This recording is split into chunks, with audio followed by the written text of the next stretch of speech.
Hey guys, welcome back to ShameOver, the Drink Less podcast. I apologize. It has been a little bit since I have been here. So I'm so glad to have you back, to have you be here. Hey, this is going to be, I always say this, it's going to be quick, but you know that for me does not mean it's like 2 minutes. So just wanted to do a quick update and some housekeeping with what's kind of going on right now. Some very exciting stuff. A lot going on. My husband and I got about, I think it was 11 days kids free in Italy, and it was just amazing and magical and wonderful and all the things. A few things that I wanted to reiterate that people do internationally. It's not necessarily done here outside of Utah. By here, I mean the United States.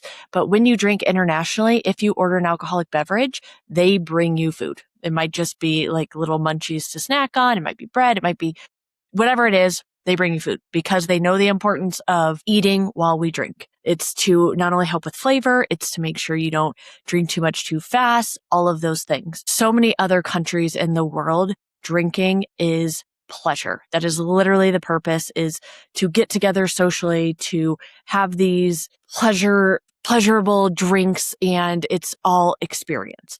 I think here in the United States, drinking culture is very different. I know because I'm starting to work more with high school kids and do corporate talks. And so much of what we learn is, one, you're not supposed to legally drink till you're 21, which part of me very much agrees with that for the sake of our brains are not done actually developing until 25, 26 years old. So for my kids, I'm going to beg them, do whatever you want after 25 or 26. Just please don't ruin your brains before then, because I would have loved to see how much more potential I possibly had I not ruined so many brain cells by drinking so much in my youth. So I do, that's kind of a thing. But countries all over the world drink a lot younger than we do. But their culture is drinking as a part of life. It's just something that they do. And yeah, a lot of those cultures do drink daily or encourage it's a high alcohol consumption, if you will, but their purpose is not to get drunk. And that, I think, is a big difference with American culture and just how we see it. I know when I was in high school, even in college, even in my 20s, whenever I saw on TV, on movies, on anything, the parties, it was all kids getting drunk. Like literally that was the purpose. It was never, an 18-year-old sitting down to have a glass of wine, or kids in college sitting down to have a glass or two of wine. Like it was always binge drinking. So it's very hard not to replicate that. But then you see in other things like Sex and the City, Scandal, all these shows that I watched a lot in my, I'd say, 20s. Those were also they'd be drinking all the time. Like Olivia Pope would always have this big, beautiful glass of wine. But she also slept 1-2 hours a day, based on her role. That's not reality. And I think a lot of times we see, God, they're always drinking, but we don't actually see them drinking. And that one drink lasts them 7 hours, right? So I think we have to remind ourselves that what we see there, because still when I see some of these TV shows, I'm like, oh, that wine does look good. So reminding ourselves that that's not quite reality. As we're getting older, for anyone listening to this, if you're like me in perimenopause and menopause, past it, if you are still young and fresh and everything, regardless, you're probably noticing each year or each couple of years, you're not handling alcohol how you used to. Your hangovers are worse. They come easier. You don't have to drink near as much to get the hangovers. Even if your tolerance is built, you just don't sleep as well. You notice more of the 3 a.m. wake up times if it's like me, anything along those lines. So if any of that is ringing true for you, that's kind of your body's way of saying I need you to slow down on this. So in Europe, again, they always serve any alcohol must be served with food. So drink like the Europeans drink and always eat when you are drinking. It is a big part just to slow down and savor and remember that it's an experience and that the point should not be to get drunk. Secondly, a bunch of my drinking, it was the first time in years, probably since well before my second child. So probably 5+ years. I don't know. First time in a very long time that I drank probably every day on vacation. That it's kind of crazy thinking of it that way. There was one, maybe 2 times that I actually did feel the buzz and was really loving it and kind of missing that feeling, because believe me, I do love it still. But every day I was hydrating a ton, even though you have to pay for every water you drink over there. But I was also drinking lower ABV options. It was crazy hot in Italy, just like everywhere else in the world. right now, but everything, I didn't want anything heavy, anything along those lines. So like here, I would love like an espresso martini or something like that. But I was having Aperol Spritz. It is the reason why they made Aperol Spritz and all the spritzes is to lower the ABV, alcohol by volume of the drink. So it's a great way that Europeans use to still drink, but be consuming less alcohol. Alcohol, as we know, is a diuretic. It's going to get you go through your system and help you, with pee and all of that. But it is also really going to, I love this. I lost my train of thought. Sorry. Alcohol is going to drain you. So making sure that you, especially if it's already hot, you're sweating, you're doing all that, you need to stay more hydrated. And that is where it's really important. Having stuff like the spritzes where there's a lot more soda water and stuff like that in it. Very, very great thing to do. So start implementing that. You can do that at home, especially if there's wines that I'm just like, well, I was really excited about this, but it's not like tasting good. If I still decide to drink it, now I'm much better at like not drinking it. But before I got there, I would water it down and make it a spritz and even put ice cubes in it. So do what is best for you to slow down, to help lower the volume, the alcohol, ABV, to make it more hydrating, anything along those lines. Those are all going to be great things. Besides that, Europeans are notorious in Spain and Italy, even in France. They're notorious for long meals. They want you to stay and hang and not feel rushed and really just enjoy the experience. If you notice, I've said it a ton of times, but it's all about the experience. It's all about connection, being around who you're with, loving on each other and like really finding that happiness together.